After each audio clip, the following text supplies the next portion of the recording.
Hello everyone, আসসালামু আলাইকুম। সবাইকে স্বাগতম জানাচ্ছি কুক উইথ তাজমিন চ্যানেলে বিকালের মজাদার ভিন্নধর্মী একটি নাস্তার রেসিপি দেখার জন্য। বাসায় তৈরি স্বাস্থ্যকর নাস্তা আপনারা চাইলে এটি বাচ্চাদের স্কুলের টিফিনেও দিতে পারেন। যেসব বাচ্চারা সবজি খেতে চায় না, মায়েরা আমার মতো এই ট্রিক্সটি ব্যবহার করে বাচ্চাদের কিন্তু সবজির উপকারিতাও দিতে পারেন। কথা না বাড়িয়ে চলুন রেসিপিটি দেখে আসি। হ্যাঁ দর্শক, আপনারা দেখে নিশ্চয়ই বুঝতে পেরেছেন আজকে আমি কোন নাস্তার কথাটি বলছি। আজকে তৈরি করে দেখাবো বাঁধাকপি দিয়ে মজাদার বিকালের নাস্তা। আপনারা চাইলে এটাকে আমার মতো বাঁধাকপির পিৎজা বলতেও পারেন। বাঁধাকপির পিৎজা তৈরির জন্য এখানে আমি একটি বাঁধাকপি নিয়েছি এবং দেখুন নাইফের সাহায্যে খুব মিহি কুচি করে কেটে নিচ্ছি। এটাকে বড় করে কুচি করে কাটলে খুব খেতে ভালো লাগবে না, এজন্য মিহি করে কেটে নিতে হবে। এখন আমি একটি বোলে পরিষ্কার পানির ভিতরে সেই বাঁধাকপি কুচিগুলা দিয়ে দিচ্ছি, যাতে বাঁধাকপিগুলা একটু নরম ভাব হয়ে আসে। এবং পানির ভিতরে দেওয়ার পর আমি খুব হাত দিয়ে ভালোভাবে এগুলাকে কচলিয়ে একটা শুকনা বাটিতে উঠিয়ে নিব।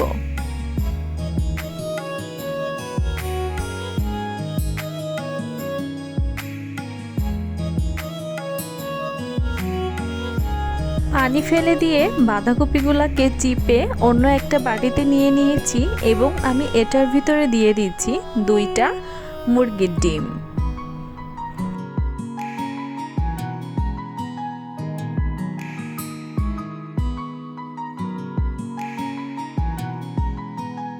এখন দিয়ে দিচ্ছি 1 চামচ পরিমাণ লবণ।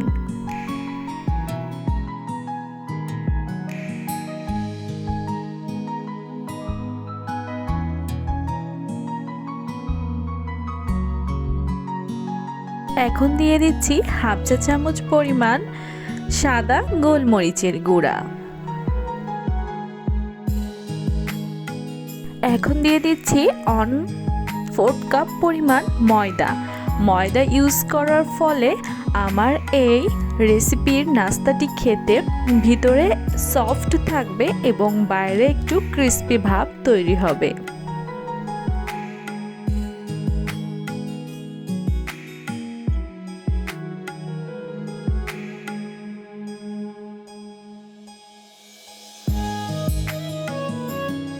এখন সবগুলো উপকরণ খুব ভালোভাবে স্প্যাচুলার সাহায্যে একসাথে মাখিয়ে 10 মিনিট রেস্টে রেখে দিব। এদিকে চুলা অন করে একটি ফ্রাই প্যান বসিয়ে দিয়ে তাতে আমি দিয়ে দিচ্ছি পরিমাণ মতো বাটার।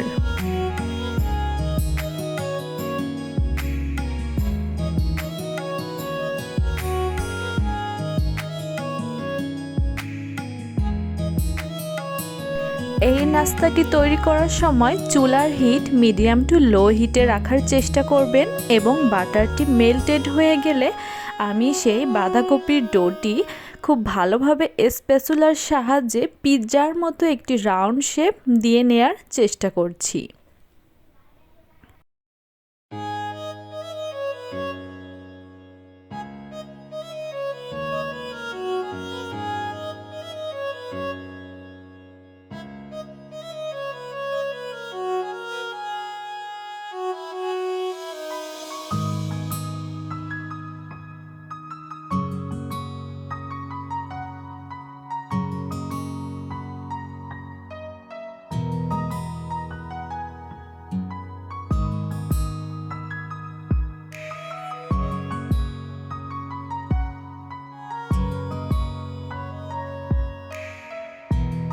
এখন ঢাকনা দিয়ে দিচ্ছি এবং অপেক্ষা করব 10 থেকে 15 মিনিট।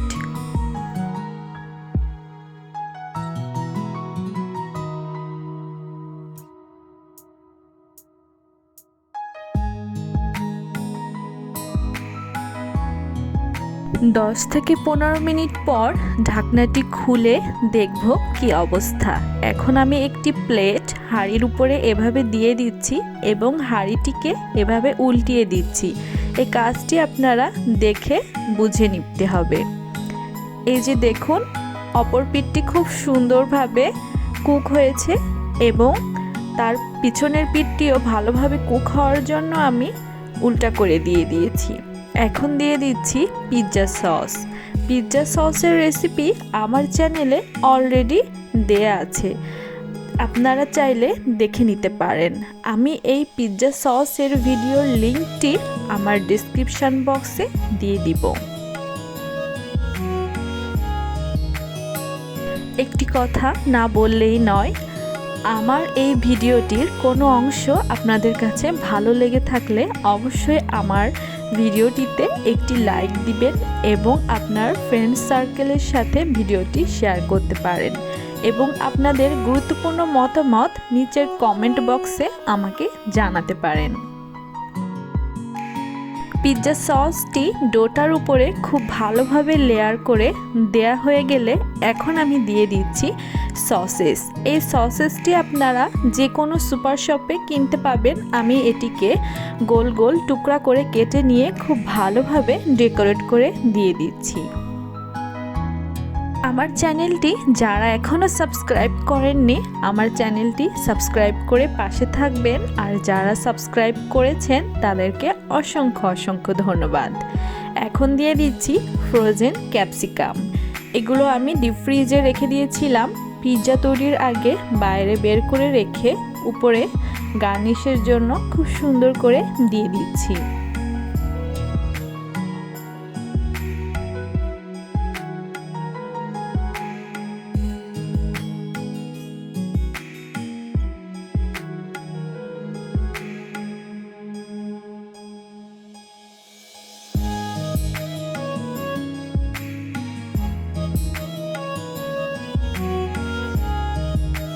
এখন দিয়ে দিচ্ছি ব্ল্যাক অলিভ। এটিও আমি সুপার শপ থেকে কিনেছি। এটিকে পিস পিস গোল গোল হিসেবে কিনতে পাওয়া যায় একটি জারের ভিতর। সেগুলো আমি উঠিয়ে নিয়ে খুব সুন্দরভাবে দিয়ে দিচ্ছি।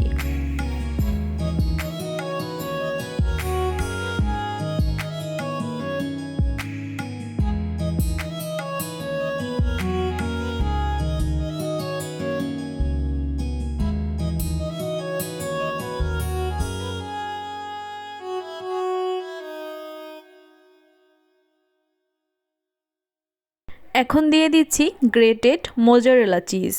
চিজ দিলে যে কোনো আইটেম খেতে অনেক বেশি সুস্বাদু হয় এবং বাচ্চাদের জন্য চিজ অনেক বেশি উপকারী এবং তারা এই জিনিসটা খেতেও খুব বেশি পছন্দ করে। আর এই নাস্তাটি তৈরি করতে খুবই অল্প সময়ে আপনারা ঝটপট বাসায় যে কোনো সময় তৈরি করে ফেলতে পারেন আমার রেসিপিটি ফলো করে।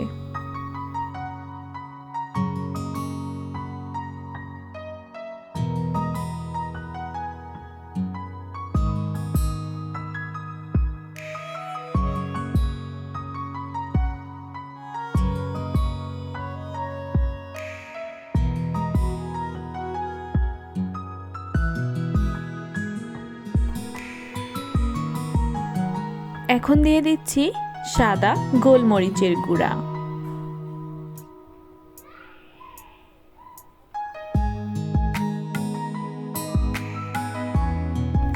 এখন দিয়ে দিচ্ছি চিলি ফ্লেক্স।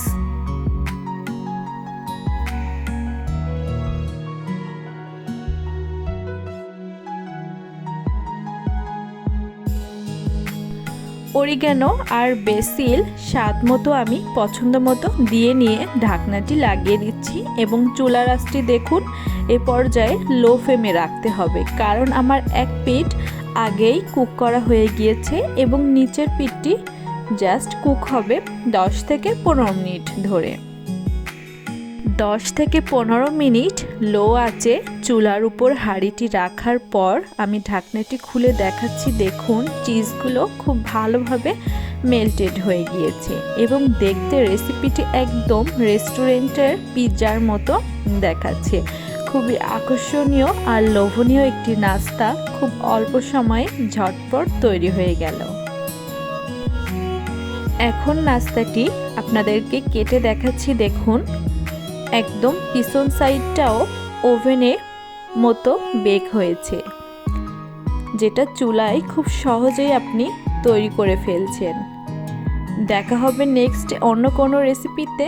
সবাই ভালো থাকবেন। আল্লাহ হাফেজ।